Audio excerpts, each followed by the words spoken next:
Good morning. In the papers today, wealthy Britons are said to be the worst hit financially by the recession, with the wages of those earning more than £50,000 having risen by 8% below inflation. The Institute of Fiscal Studies, the economic forecaster, predicted that the top 10% of earners will be nearly £3,000 a year worse off by 2015 in real terms due to the economic turmoil that kicked off in 2008. Thankfully, the experts say the falls in real income for middle and higher earners have now come to an end. At the opposite end of the spectrum, sadly, poorer Britons that depend on state support will continue to see their income squeezed for years. The striking economic impact of the recession is thought to have a major influence on the next election, and ministers are concerned, although the economy is starting to recover, the benefits are not being enjoyed by many workers, especially those in the private sector.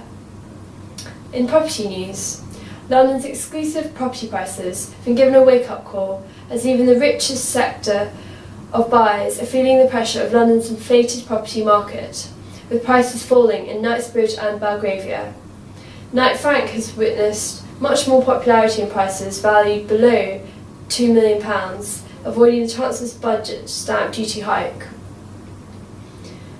While buyers are keen to agree to purchases only if prices are realistic.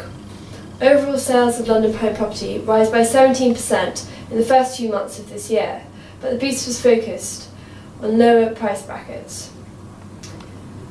Lending by British banks fell by £300 million in the first few months of this year, despite attempts by the government and the Bank of England to encourage lenders to make loans, and despite support from the Funding for Lending scheme. There are major concerns over this drop of lending, considering at the end of March the outstanding balance of Funding for Lending funds drawn down by banks stood at £16.5 billion.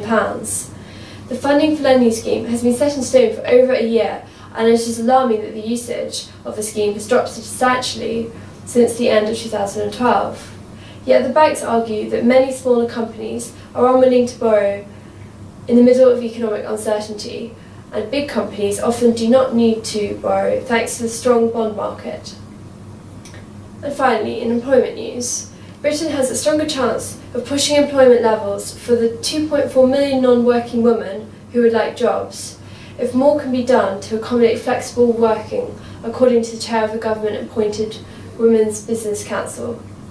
Women face barriers at every layer of their career, from school upwards, according to Rob McGregor-Smith, CEO of Midty.